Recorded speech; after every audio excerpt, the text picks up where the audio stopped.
Ndisuvacho podcast happening right now. Ndiniwenyu Tinashe, where we talk about and connect on the state of Zimbabwe and the Zimbabwe we'd like to see. The motto is, if not us, then who? So today's podcast is inspired by the hashtag #ThisFlag that has allowed citizens of Zimbabwe to expose the ruling party ZANU-PF to the world. The hashtag #ThisFlag, as you already know, was inspired by a man who decided to stand up and impact the many people that had been quiet for so long. Pastor Ivan is a man who has sought safety in South Africa at the moment, and feelings have trickled in over his decision to do so. The question has since hit Zimbabweans alike as to what now. I'll start by sharing with you my understanding of this flag hashtag, the movement itself. To me, this movement is heavily dependent on the citizens. If you can imagine what it takes to lay the foundation of a house, you'll understand that Pastor Ivan's call is an ingredient of what should become the foundation and starting point of rebuilding Zimbabwe. It's no coincidence that it has taken a man of God to shake things up. It's not a coincidence. Zimbabwe is the way it is today because we have been too afraid to speak. Our culture says it's disrespectful to question an adult, even when they are not acting responsibly or practicing what they preach. If you question, you are ridiculed, beaten, and castigated.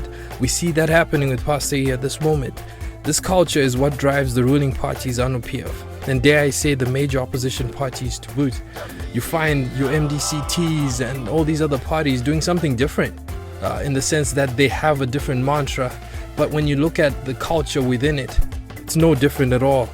There's no accountability and understanding that to be the president and ministers of a nation is accepting the role of civil servant. Civil for civilians and servant for service. There's no civilian service coming from the people that have been given the job. Now that the employer, the citizens, are asking about the state of the nation, the employees, the president and the ministers are pushing back and banking on the culture I mentioned earlier, where fear is the fuel of choice. Zimbabwe is not in a good place, and we all know that. But what now? It's time to realize that this flag, the hashtag #ThisFlag, is an ingredient, but not the finished product of Zimbabwe and what we want to see. Zimbabwe's greatest currency is you and I, the Zimbabwean people. Our intelligence, our resilience, our pride, our skills, and more all play a part as ingredients in rebuilding the foundation of a Zimbabwe that we know, that we knew, that we want to see. This flag has allowed me to understand that we're all running the same race, and in order to finish our leg, we have got to comprehend that we have different lanes. Some lanes are labeled politics, the others finance, engineering, sport, entrepreneurship, faith, economics. I could list it all. All play a part, but without a runner, it will only remain empty, quite frankly. It's time to realize that the future of Zimbabwe needs willing citizens, you and I, to take up our lanes and start running. The runners in the lanes right now are tired. You and I already know that. Have nothing to pass on to us or to build for the future. The final product we envision will only happen if we take up our steed, if we take up our lane and join in this race that brings back our nation. It is possible to have a young president with a blend of young and seasoned advisors. It's possible to implement economic reforms that revive neglected industries in Zimbabwe. It is possible to have a media platform that lays down the facts as opposed to what we see today. You get what I'm saying? Ndisuvacho, if not us, then who? It's about time that we start unifying our efforts. It's about time we stop focusing on the last box of a dying dog and zone in on being the difference we want to see. If you're in the diaspora, it's time to connect with the Zimbabweans in your region and brainstorm strategies that can help those on the ground back home and follow it up with action steps. If you're interested in being the next president, how about drafting out your vision and sharing it with upcoming industry leaders? Who knows, you may be the dawn of a team of young mavericks with real strategies that will benefit the citizens.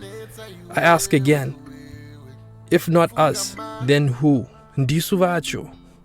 We cannot wait on someone to cause the change. We have got to be the change we want to see. Be courageous. Trust God in the passion that gives you sleepless nights over Zimbabwe. This passion that has been brought out in you by Pastor E stepping up and saying, you know what, enough is enough. That passion is what should drive you to keep things moving, to make Zimbabwe the nation that we know it can be. The most important thing I need us to all understand is that when we begin to give control of our nation to God, we will begin to see a meaningful change. You and I will begin to realize that the answers we only needed to be asked from the maker of it all.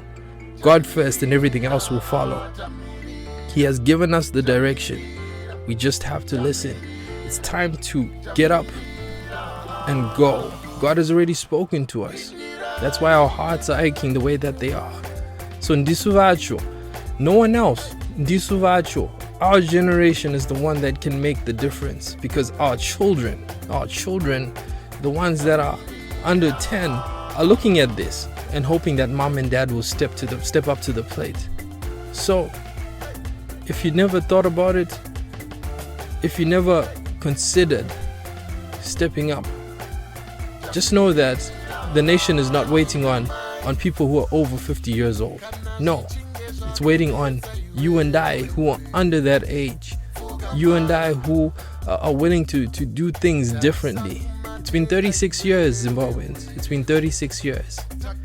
Ndisuvacho who are supposed to step up. It's game time. Let's play.